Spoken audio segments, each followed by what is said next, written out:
Great. So I want to welcome everybody to our webinar, which is our first that is specifically for the Stickler community. If this is your first time participating in one of our events, we welcome you with open arms. As you know, today's presenters will address the genetics of Stickler syndrome and will answer your questions. When you have a question, put it in the Q&A box, not the chat box, because I will be looking at the Q&A box to get the questions that were posed afterwards. Please keep them general. Don't ask your personal medical questions. And if your questions are not answered today, you can submit them to our help center, and our team there will get you the information. I'll put the website up later. For another brief intro, I want you all to meet our president and CEO, Michael Weimer. So, Michael. Thanks, Eileen. Good morning, everyone. It's actually great. This is kind of a monumental moment in and of itself. We're welcoming the Stickler group to the Marfan Foundation. I would suggest that Stickler will become as prominent within the foundation as the volunteers and medical leaders ensure that happens. We do fundraising, we do program, we do research, all pretty much peer-reviewed, much of it investigator initiated.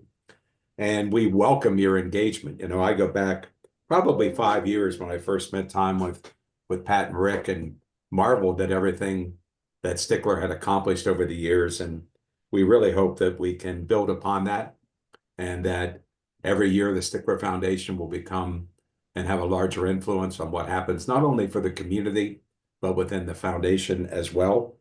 I should also thank Eileen. You know, I had some of the early conversations when we would, talk about Stickler becoming part of the Marfan Foundation. But Eileen has really carried forward that vision with the leaders of Stickler to get us to where we are today.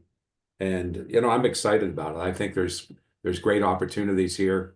I mentioned Holly Koenig, who is an old friend and actually an association executive. I'm glad Holly got engaged. I'll tell you one other quick story. I had only met Pat and Rick very briefly, and I was at LaGuardia Airport, and there was a gentleman over buying some, crackers or pretzels or something, and he was looking very closely at the labels. And I just walked over and I said, "Can I help you by any chance?" And he said, "Sure." I said, "I'm having trouble reading this." And I said, "You don't by chance have Stickler syndrome, do you?" And he says, "I do have Stickler."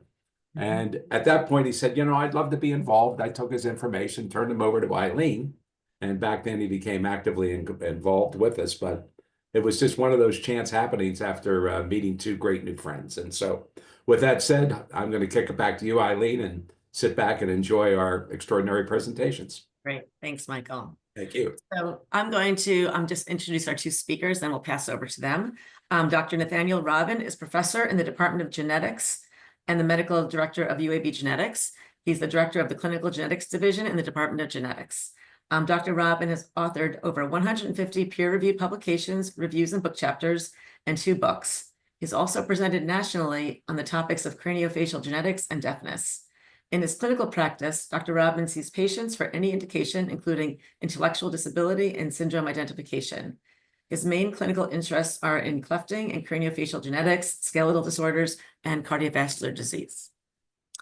Along with him, we have Dana Goodloe, and she's a genetics counselor who is the genetic counseling supervisor in the Department of Genetics at the Heersink School of Medicine. So I want to welcome both of you. Thank you for your time today, and we look forward to your presentation. And again, everybody, there's a Q&A box. Listen to the presentations, and they may be covering already what you are going to ask, and then we will go to the questions that you present afterwards. So I will stop sharing, and you guys can do that. Okay, so you want us to share our slides? Yes, yes. Okay. Oh, I'm allowing you. Go ahead. You got it. Okay, let me see. I didn't know there'd be a technical quiz today. There is always a technical quiz. Okay, let me see. Make this. No. Okay. Can you see my slides? Okay, yes, good. You just need to put it in slide view, and you're good to go. Slide view. Where are you? Slide view. Where are you? Slide view? The slideshow. You see slide. There you go. Yeah. Okay. Thank you. So great. So thank you so much for this invitation to speak to the group. I've been involved with Stickler syndrome through my work in craniofacial genetics for basically my entire career as a clinical geneticist going back to 1995. I began, but even before then, as a fellow, I did my fellowship in genetics at Children's Hospital, Philadelphia, and my first faculty appointment at Case Western in Cleveland. And I've been at UAB for about 21 years. And in all that time, I've been the geneticist for Craniofacial and Cleft Clinic. And through that work, have seen countless number of folks with Stickler syndrome and been fortunate to be involved in some research about the condition. It is one of the conditions I have near and dear to my heart. And for many reasons, including one that it is a condition that if you know you have it, so much can be done to lessen the severity and the impact and the complications. And for that reason, I'm really passionate about making sure everyone gets diagnosed. Today's talk is going to be a partner talk. I'm going to talk, and it's going to be a kind of high, high level overview of the genetics of Stickler syndrome. This is not, a seminar for medical students or geneticists. This is meant to be oriented for folks who are either affected by the condition or interested in the condition. And then Dana, who is also somebody with a tremendous amount of experience herself in craniofacial genetics, working as the genetic counselor for the Cleft and Craniofacial Clinic here at UAB. She'll talk directly about some genetic counseling issues, and then we'll really hopefully have a lot of time for questions. I want to be able to have this being a very open and engaging process. If it was in person, I would be happy to stop at any minute and answer questions, but I think probably with this format, it's best to wait till we're done and then answer the questions in the chat box. So Stickler syndrome is a well-described condition. It's been around for a long time, about as long as I've been around. It was described by Dr. Stickler in a paper in 1965. He'd seen a patient, and it's a great story because so many stories in medicine in general and in genetics specifically start this way, where you saw a patient, that patient made you go, how something here is different. And the really sharp folks like Dr. Stickler are able to take that observation, explore it, and make it a very, very important discovery. And he discovered this condition in a 12-year-old boy who had severe myopia in large joints. And there were other family members who were affected in similar ways, including a mother who's totally blind. And for those of you who are here on the chat before we started, I told that story because I've seen that many times in my career where we diagnose a child and see a parent with either vision impairment or even worse. And it kind of breaks my heart because you think to yourself, had you been diagnosed, we could have really prevented that. Dr. Stickler named the condition, it kind of rolls off the tongue, hereditary progressive arthro-ophthalmopathy. He might have done so because he knew nobody would say that and people would naturally say Stickler syndrome. I'm joking. I don't know if he did that. But one thing that really stands out is the amazingly accurate description that he provided from these initial observations. Many times in medicine and in genetics, we identify a new condition and we really only describe what ends up being a small aspect of it. But Dr. Stickler's initial observations really captured the full clinical picture. But obviously, things have progressed since 1965. We have learned a few new things, and we'll talk about those today. Today, Stickler syndrome, I'm abbreviating STL, is not really a single diagnosis. It's a clinical entity, certainly, but it really represents a collection of very similar but genetically distinct conditions. And like many medical conditions, these subtle distinctions end up being very important. And the genetic insights give us additional clues as how best to take care of folks. There's now 5 types of Stickler syndrome. There's probably going to be 6 or 7 or 8 that excuse me, will be described in the coming years because of the increasing genetic analysis. And type 5 actually lumps in what I think will end up being type 6 as well, and type 7. But there are also other related conditions, and understanding, sorry, the full spectrum of what are described as the type 2 collagenopathies and how that relates to Stickler syndrome also provides valuable insight, as well as other conditions that overlap with Stickler that we'll mention towards the end. But when you take these all together, the entity of Stickler syndrome, that clinical phenotype that I'll describe in a moment, is one of the most common diseases of connective tissue. We certainly see it all the time in cleft clinic, and clefting, not every person with Stickler syndrome has a cleft. So it must be very, very common. The numbers now are estimated at 1 in 7,500 people. That's likely an underdiagnosis because of the variable expression that we'll talk about in a little bit. But still, that makes it an extraordinarily common condition. The classic clinical findings, many people here are either familiar with them or actually have some of these themselves, involve multiple different organ systems. And that's one of the characteristic features of Stickler syndrome because it involves connective tissue. Connective tissue is in many parts of the body. And because of that, many parts of the body can be affected. There are multiple types of connective tissue, and there are multiple types of collagen, which Stickler syndrome primarily, almost all forms of Stickler syndrome are due to collagen defects. There are many other types of connective tissue genes and proteins. But collagen is in everything, but with Stickler syndrome, it's only 2 types of collagen that are affected. And these are involved in certain organs. So it's in the eye, and therefore you see eye findings. You can see myopia or nearsightedness, and not just garden variety nearsightedness that many people have in the general community, but significant nearsightedness that typically occurs at a very early age. It's important to recognize that it may be missed by optometrists or even ophthalmologists who don't have pediatric training. That's especially true for the other subtle changes, the vitreoretinal changes, that I will not even begin to describe in detail because I'm not an ophthalmologist, but they can be seen at a very early age. And when I was a fellow before the gene was discovered, they assisted in our diagnosis. If uncorrected and untreated, cataracts can develop, and the most dire complication is retinal detachment, which can lead to blindness. Now, the eye findings are not in every form of Stickler syndrome. And again, the genetics tells us about that. We'll get to that in a little while.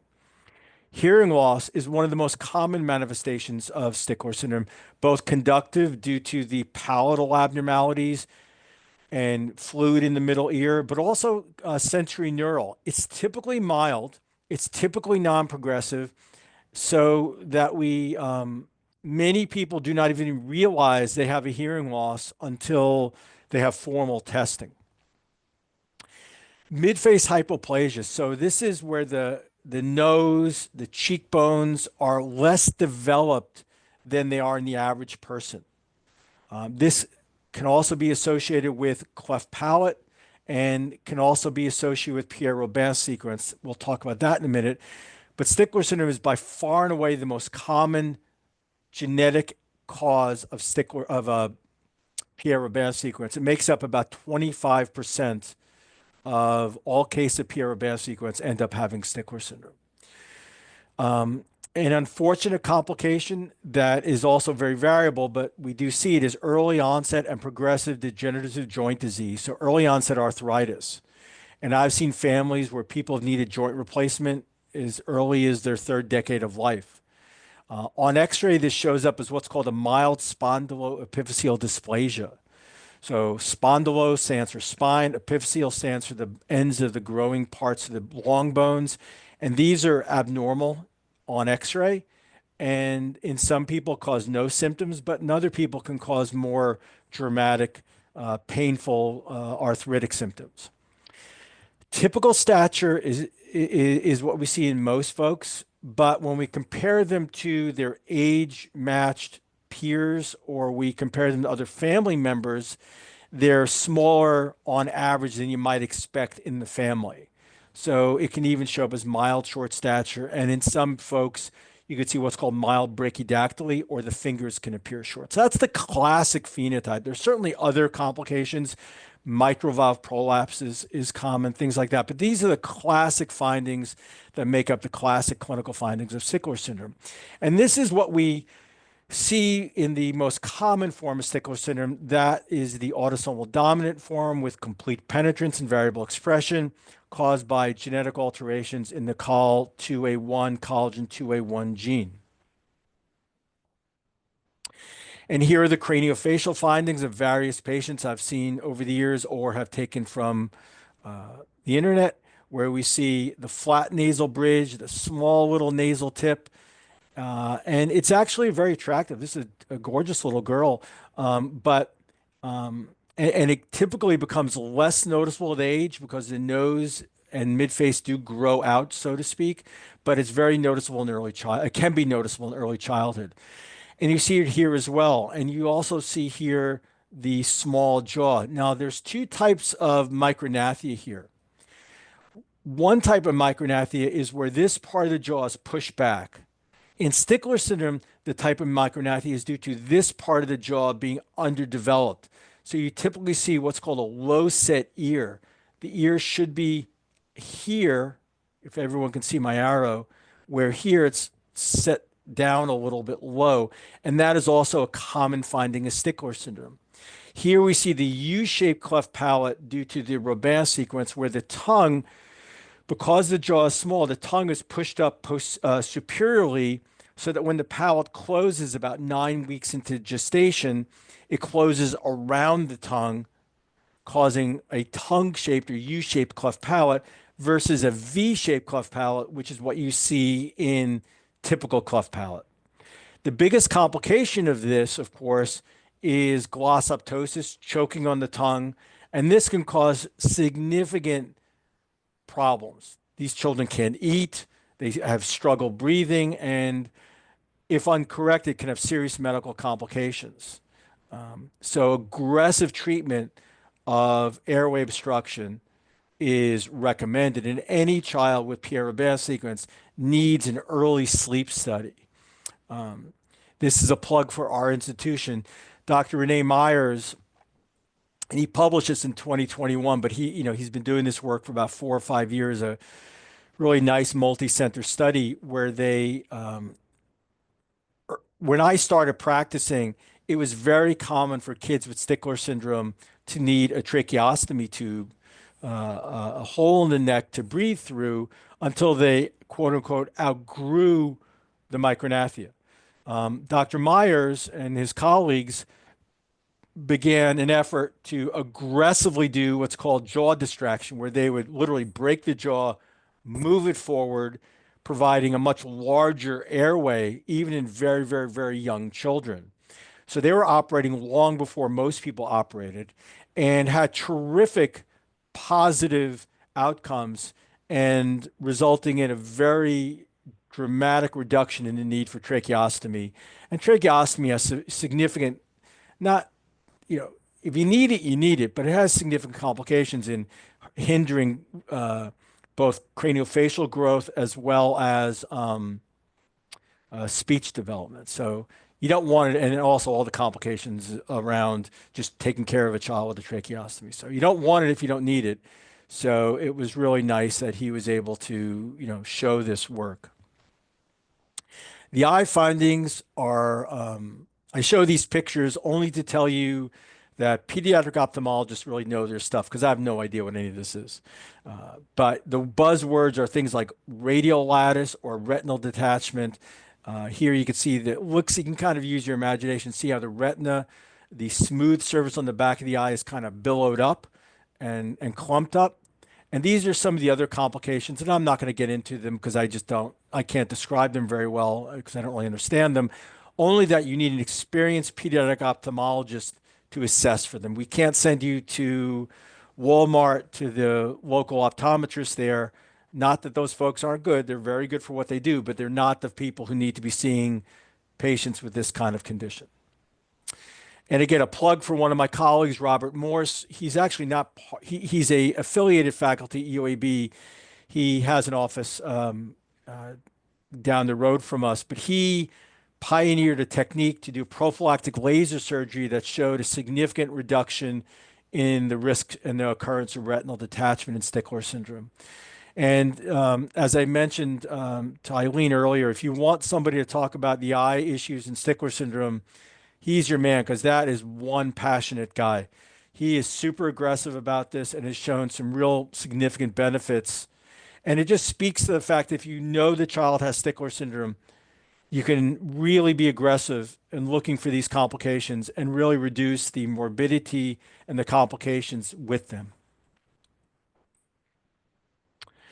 I mentioned a concept that I want to explore a little bit because many folks on this call have Stickler syndrome or have family members with Stickler syndrome. And a common question we get is, why does my brother or my cousin or my uncle have a little bit of arthritis and a cleft palate, and I'm sitting here with degenerative joint disease in my 20s and a retinal detachment? Well, unfortunately, we don't have an answer for why, but it is an important concept to understand. The concept is penetrance and expressivity. These are core genetic principles. Penetrance refers to, if I have the genetic change, do I exhibit symptoms? The answer is yes, you're fully penetrant. The answer is no, that means there's a reduced penetrance, and the penetrance is scored by the number of people with the genetic change, or number of people who manifest symptoms divided by the people with the genetic change. So that's a percentage. Stickler syndrome is completely penetrant. 100% of people who have the genetic change tell us through physical conditions that they have something to show us that. But expressivity, so that's like a light switch, on, off, on, off. There's no in between, where expressivity is a dimmer bulb. Some people have severe manifestations, some people have mild manifestations. With Stickler syndrome, we really don't know why, but we know it is a cardinal feature of this condition. And here's a made-up pedigree, but one that illustrates variable expression within the family, where different individuals are all affected, but they have manifestations to different degrees. We don't have an explanation for it, but there's nothing that you do or don't do that can alter whether you manifest retinal detachment, deafness, and severe osteoarthritis, or simply myopia with a flat midface. There is nothing that tells us this one way or another.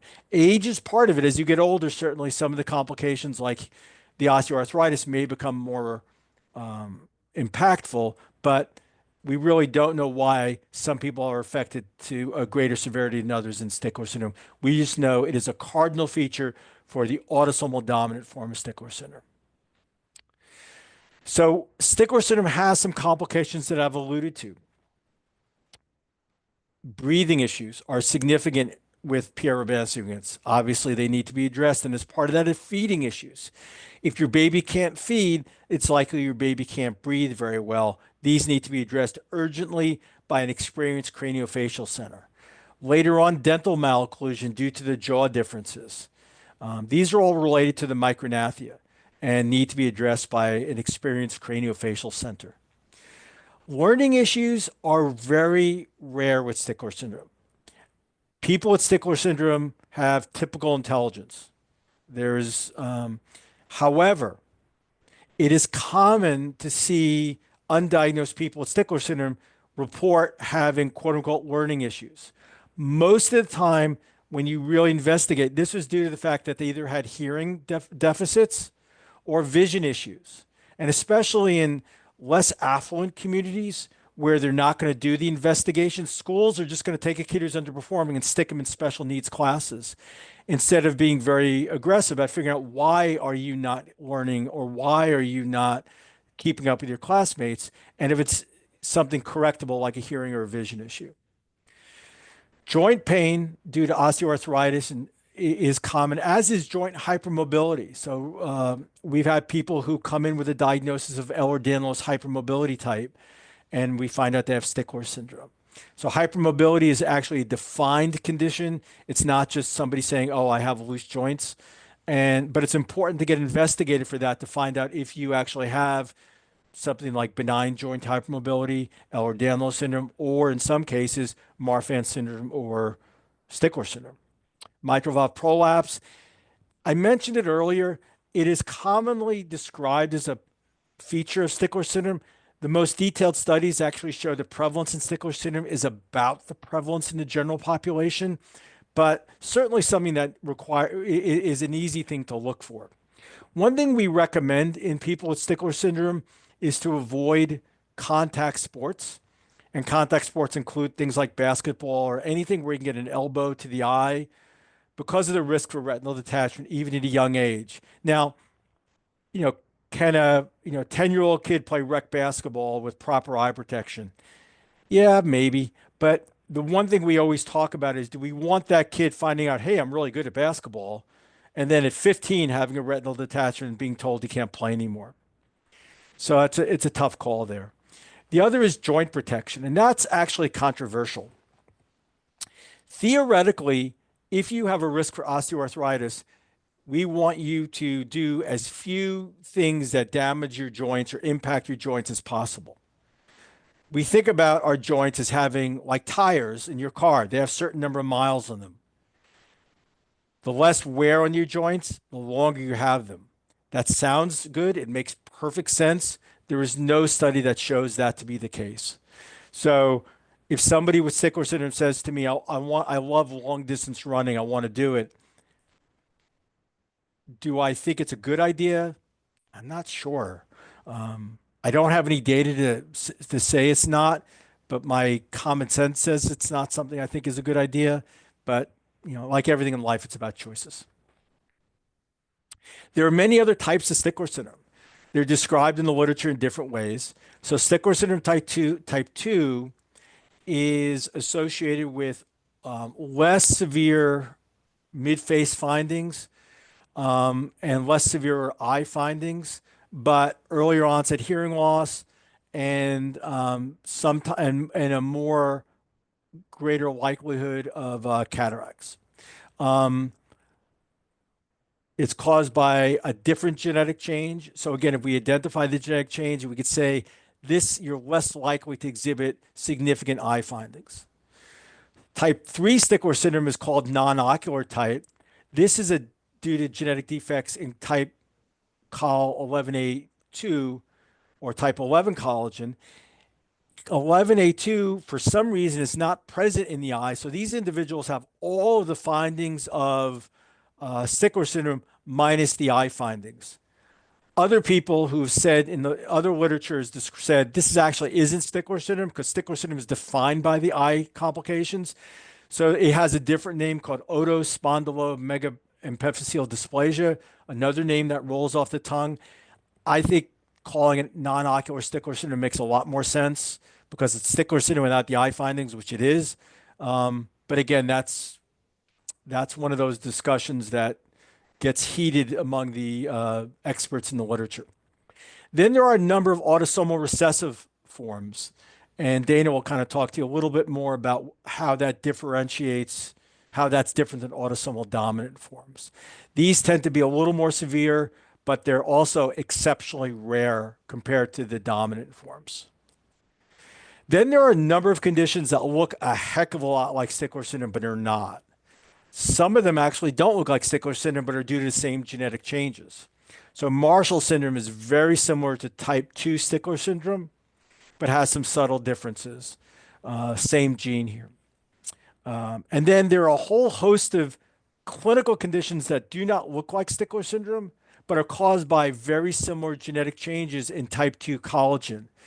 These are conditions where the spondyloepiphyseal findings, the skeletal findings, are much more severe. So these are dwarfing conditions. Knies dysplasia and spondyloepiphyseal dysplasia congenita are very distinctive, physically deforming conditions. These are individuals who are very, very small with complications. There are actually even conditions that are neonatal lethal conditions, where the babies cannot breathe properly due to the severe skeletal findings, all due to genetic changes that are a little bit different, but still in the same Stickler syndrome gene. And then there are a handful of other genetic conditions. other causes of what looks just like Stickler syndrome in non-collagen genes. These are genes that interact with collagen, but again, produce a phenotype that is very, very similar. These children look like they have Stickler syndrome, but when we do complete genetic testing, we find other genetic defects. Again, very rare. When I say very rare, it's only rare until you find one. And we had a patient with one of these just pop up in clinic the other day. So with that, I want to introduce Dana. Dana is an outstanding genetic counselor I've worked with for many, many years. She heads up our 21 genetic counselor team here at UAB, and she will now talk to you basically about the genetic counseling side of Stickler syndrome. Dr. Robin. So looking at inheritance patterns is definitely something that is really important for families. When they have a child that's been diagnosed, one of the first questions is always going to be, what is the chance that this will happen again? And so when we think about dominant inheritance, that's going to be most of the cases of Stickler syndrome. So these are going to be your classic type 1, Stickler type 2, things like that. And so this is where one parent is affected. So in this scenario that's depicted here, it turns out to be the dad. We know Stickler is not a condition that affects men and women differently. And so this could just as easily be a mom that's affected with the condition. And 50% of their children will have the diagnosis and 50% will not. So mom is always going to be passing on a working copy of the gene. Dad has one working copy, one non-working copy. So a 50% chance to pass that on. Again, doesn't matter if those are males or females, always going to be a 50% chance. And Dr. Robin, if you'll go to the next slide. So recessive inheritance is going to be a little bit different. And so this is where a condition happens. A lot of times it's the first person in that family to be recognized to have the diagnosis because the parents are unaffected with the condition. So in this example, both mom and dad are a carrier. They don't have any signs or symptoms of the condition, but when they go on to have children, they end up having a child that has that diagnosis. So they each had a 50% chance to pass on the working copy, a 50% chance to pass on the non-working copy, and that child that's affected inherited both of the non-working copies. So that's going to happen about 25% of the time, or a 1 in 4 chance. So you'll see the other children do not have the condition. 2 out of the 3 are carriers for the condition. So just like mom and dad, not affected with the disorder, but do have a chance to have a child with that. And when we think about Stickler syndrome, a lot of times before we're talking about test results, we'll mention dominant inheritance because that is the most common. So like the patient Dr. Robin mentioned that we recently diagnosed with one of those newer rare recessive forms of the condition, we have been under the assumption that this child had Stickler syndrome and have been operating on a 50% recurrence risk for him when he gets older and has his own family. That's now totally changed now that we have his genetic diagnosis, and we can give him a lot different counseling and a much more targeted risk assessment and what we would look for and what we would need to do when he starts planning his family. Next slide.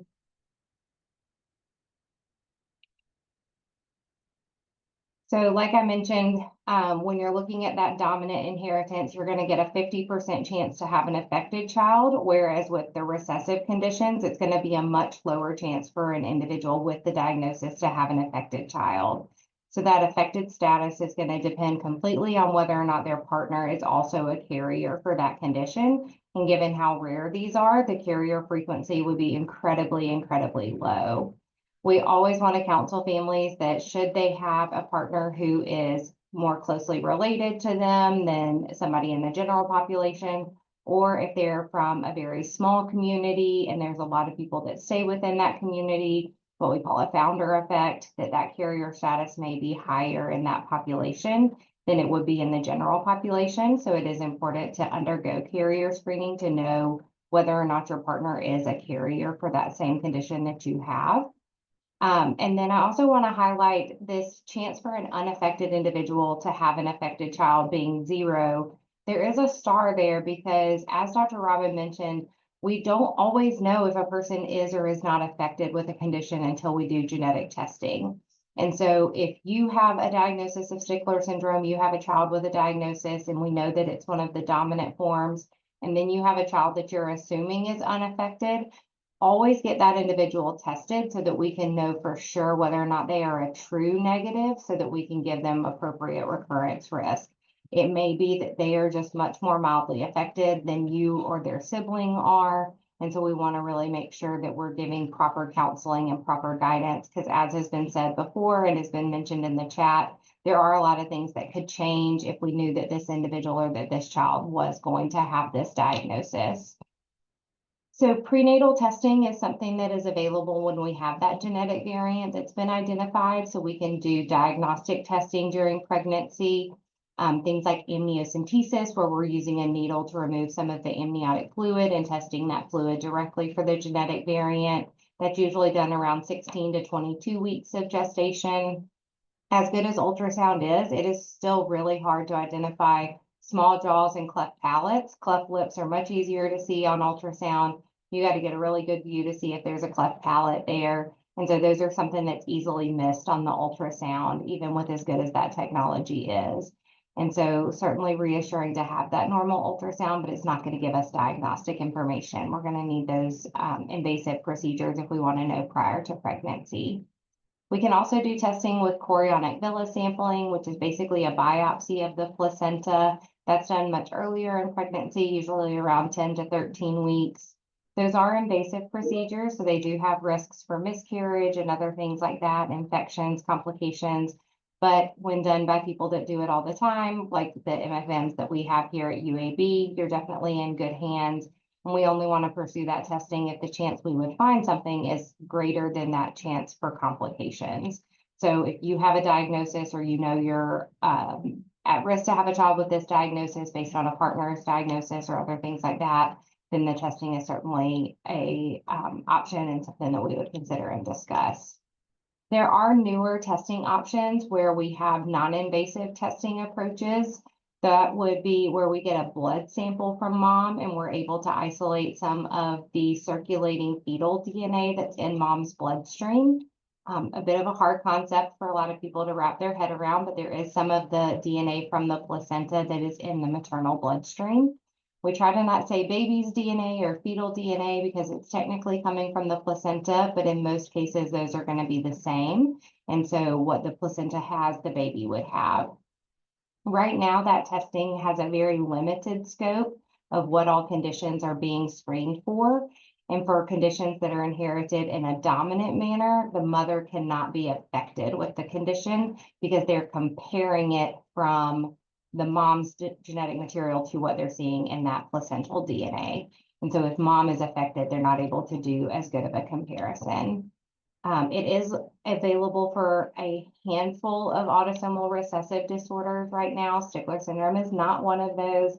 It is looking at much more common conditions right now, but there are labs that are exploring how we can learn from these handful of conditions to really launch that testing to greater condition numbers so that we're able to screen for a lot more than we are right now.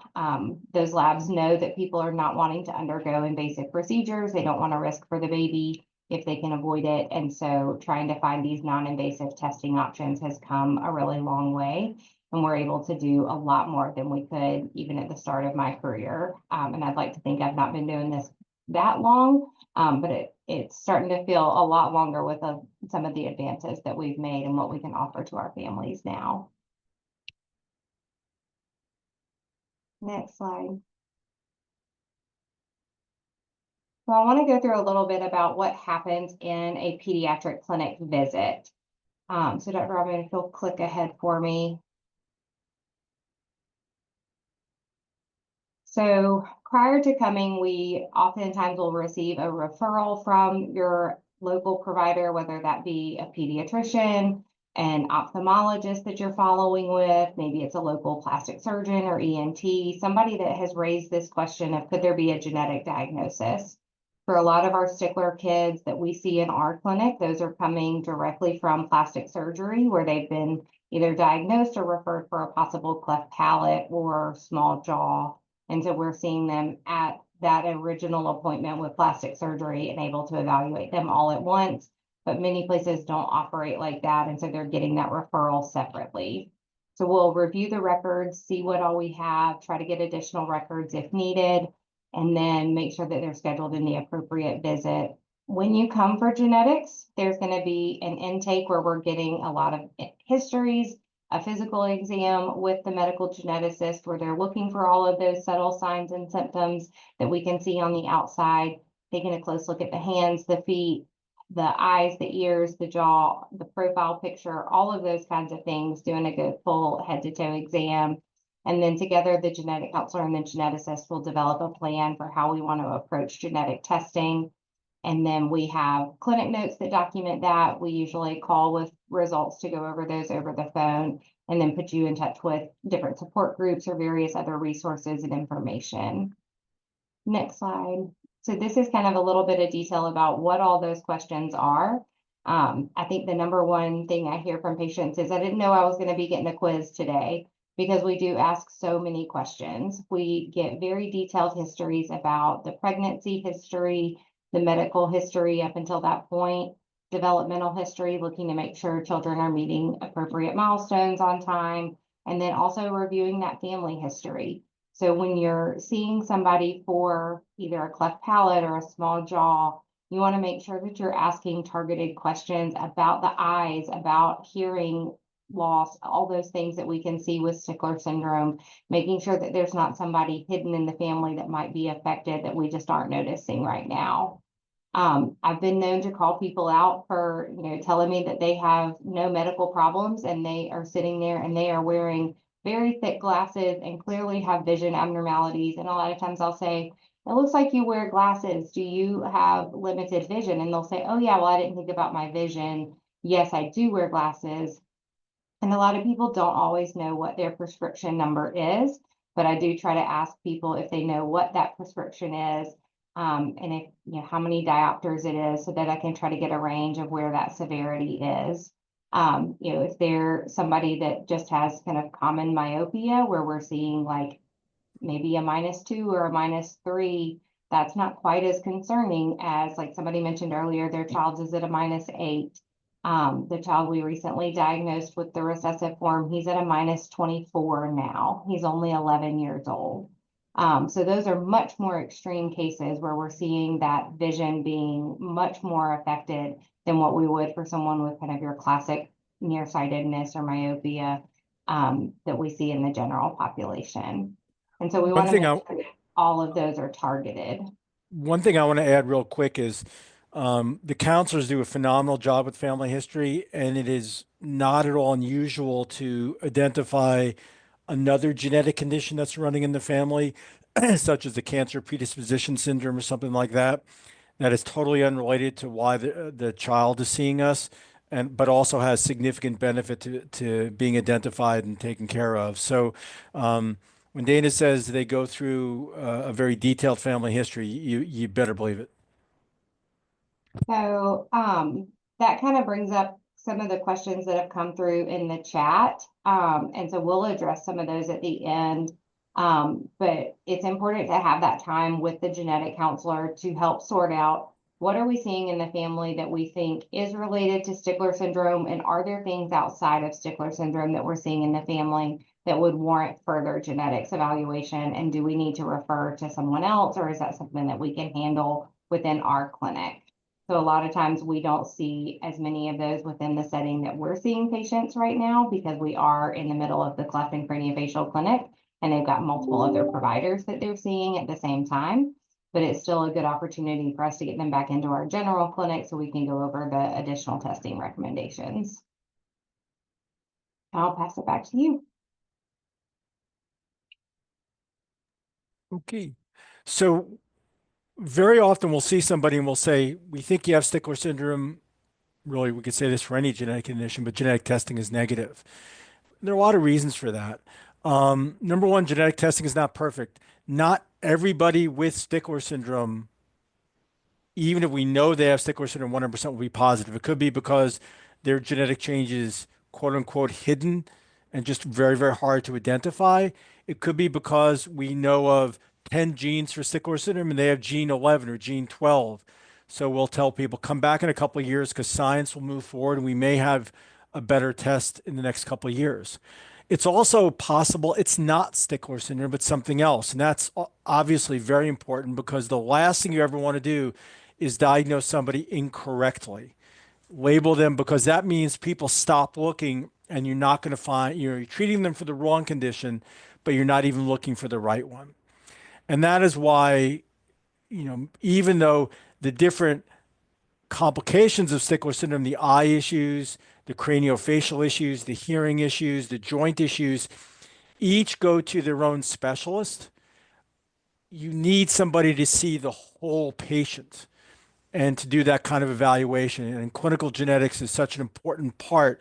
And obviously, I feel that way and Dana feels that way, but I really do believe that we are an important part of anyone with multiple differences or any difference that we be involved. So these are the references for the talk.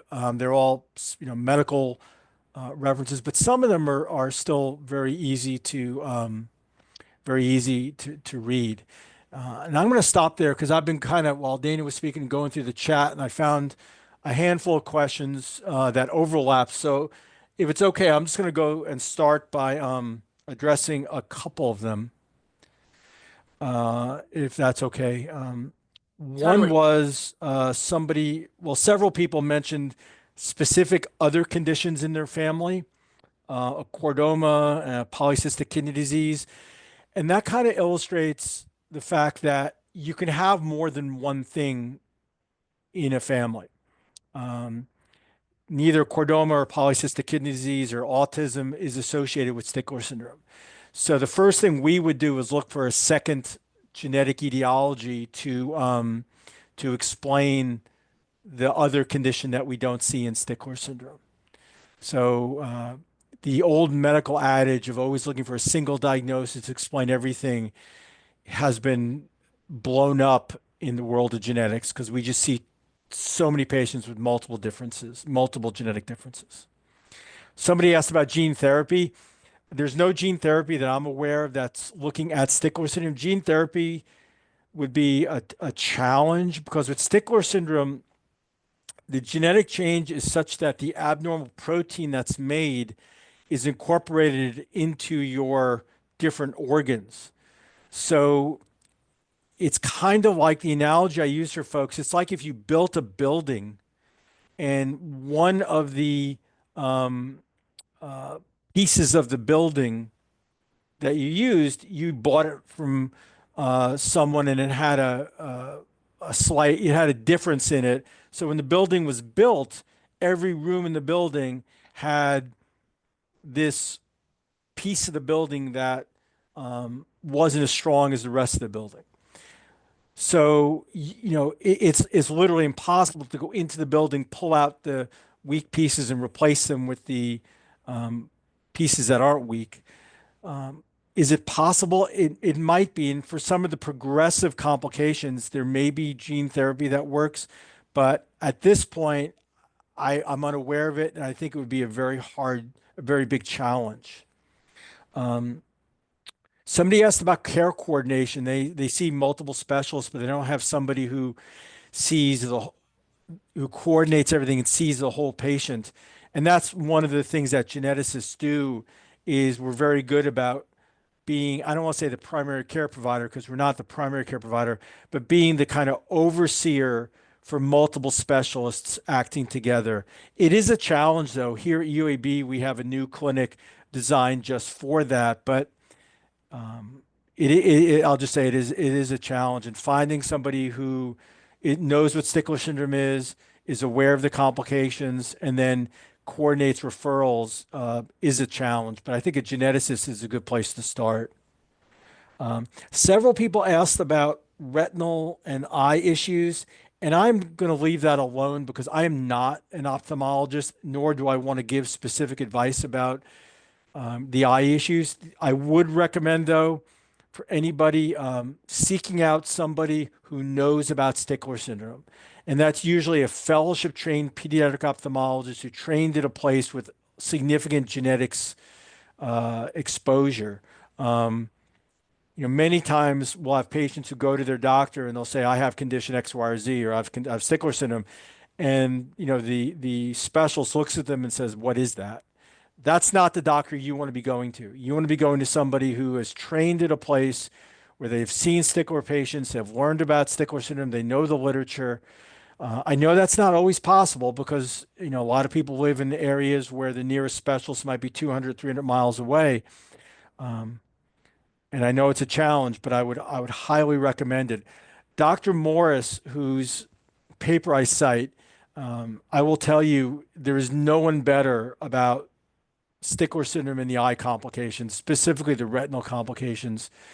So reaching out to him through his office, he's here in Birmingham. I would recommend that if you have, want second opinions and are able to travel. Somebody asked, and I saw it's somebody who I saw back in Cleveland. So thank you for being on the call. And I'm sure I look much older than I did back then.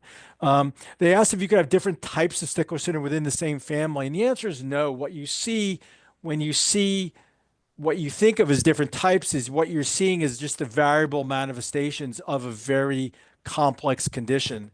So it can look like somebody has type 2 or type 3 or type 1, but really it's the same thing within the family. It's just manifesting a different way. And that leads to something Dana mentioned, which is why everybody in the family, even if they're quote unquote unaffected, needs to be evaluated, because some people don't realize they're affected. They're so mildly affected. And the last one I'll mention is somebody asked about pregnancy complications. I'm unaware of any significant pregnancy complications, but again, that's not my area. And I would recommend, if somebody's concerned, speak to a high-risk obstetrician or a maternal fetal medicine specialist. Preferably if you can find one who's trained in genetics. They do exist, and they may be able to answer that question for you. Great. Any other questions that I've not covered? Well, I think what we'll do now, I think we'll stop there, and well, we're certainly going to be calling on you in the future too, but we do have a help and resource center where more questions can be answered if they were not answered right here. So if you, Okay. I'm going to put that slide up right now, actually, so people can see the website for that, the link. So that is our help center, marfan.org/ask. And Steph is a nurse who is the director of that help and resource center, and she can certainly answer the questions. If she can't, she will reach out to a specialist like Dr. Robin to get your questions answered. And that is the fastest way. We've got a great system, and our help center is getting all up to date on Stickler syndrome. And so really excited to be able to offer this to this community. And Dana and Dr. Robin, really, really incredible. I know I have a lot more questions as well. And so this has been a really great start for me personally, as well as for all the people who are on there. So as we move on, I want to let everybody know that we do have some basic information on Stickler on the Marfan website, marfan.org. And you can go there and find some other information, a lot of the basics. And we are going to be obviously expanding this. We're learning more and more about what your questions are. We'd also love to have your stories, because sharing your story is another way of educating people, the public, medical professionals. So if you're willing to share your story, please let me know. I'll put that in the follow-up email so that we can be back in touch with you. If you don't want to share your story, that's fine too. But if you would like to help with awareness and educate other people, that's always welcome. Fortunately, our next webinar is on the eye issues with Stickler. We have a doctor from Michigan Medicine who will be featured there. We will obviously go back to Dr. Morris at some point, and we definitely have a lot of ways to feature him as well. And that's coming up on April 29th at 7 o'clock in the evening. So people who couldn't come here during the day will be able to log in at night and do that. Brand new, we do have a virtual Stickler support group starting towards the end of July. So that is a way, not only do you want to care for yourself with all your medical issues of finding the right doctors, but what we've really seen with the conditions that we work on is, the support from each other, and having discussions with each other really helps on your whole path, because other people are going through the same thing that you're going through. And it's great to meet them, talk with them. This support group is run by one of our nurses on staff. And so get some, it's not really for medical questions, it's really a support group, but I'm sure everybody can share information as well there. So watch for that too in July. But before that, we are having our 40th conference, and that is in Atlanta in July. We're going to have a few Stickler specific medical workshops. We're going to have a Living with Stickler support group. And then there are plenty of quality of life workshops that really overlap all of the conditions that we cover. And so I know even as we started to get involved with Stickler and we had some members of your community, of the Stickler community at our events, they really felt welcomed and that these are people who understand what they're going through with a rare condition. And Dr. Shireen Shaloub from Portland, you know, she really underscores what the benefits of the conference are. I mean, people come to learn and you learn from the experts, but you also have your voice heard. You actually teach the experts also, and then there's the benefit of community. So we welcome you to that. The website's marfan.org/conference, and you can get all the details there and register as well. We have scholarships and health fair appointments too. So all that is on that page. Finally, I know a lot of you learned about this webinar on our social media. And so we really encourage you to scan this QR code or go to our website. I will put the link in the follow-up email as well. And sign up for emails, because obviously, you know, we are only going to email you if you'd like to be emailed to. But we want to make sure that you learn about the Stickler specific events that are coming up. Also, we do a Walk for Victory in about 25 cities around the country. And those are fun, family-oriented events where you get together with community, meet other people with your condition. We have teams for other rare conditions like vascular Ehlers-Danlos teams. We have LDS teams for Loeys-Dietz. Obviously, there's a big Marfan community. We've already had Stickler teams in DC and in North Carolina, where different people from the Stickler community are getting involved. And we welcome your involvement, sharing your story, coming to the walk, meeting people, meeting us, meeting the doctors. So I would really encourage you to sign up. There's a place where you could indicate that your interest is Stickler syndrome, so you will get the Stickler specific information there. And there again is my name and my email address, so that I definitely would love to hear from you. We will be sending out this email to follow up with a survey. We definitely want to hear what you think. I wrote down a lot of your ideas for what other topics you'd like to have covered. I obviously saw what you had in the Q&A, and we want to be in touch with you. We want to hear from you. We want to learn from you. Michael, do you want to have any other comments to add? I just have a couple brief comments. First of all, thank you, Dr. Robin, and thank you, Dana. I was really impressed by the 1 in 7,500 number. Marfan's about 1 in 5,000, I think, is the latest we're using. And that really goes to show you how prevalent it really is. And I was not aware of that personally. Dana, I was also impressed by 21 genetic counselors, if I heard that right. That's impressive. I'm not aware of an institution. I may be wrong, but I'm not aware of an institution that has that many on site or part of their organization. And finally, if a number of people decide to come to Atlanta, I would be more than welcome with Eileen to host a reception for your group. We could get the group together that are there. That way you could meet each other or renew old friendships. More than welcome to do that if you're able to join us. And with that, thank you very much. It was terrific. I learned more like Eileen did than I've known in my entire lifetime. So thank you.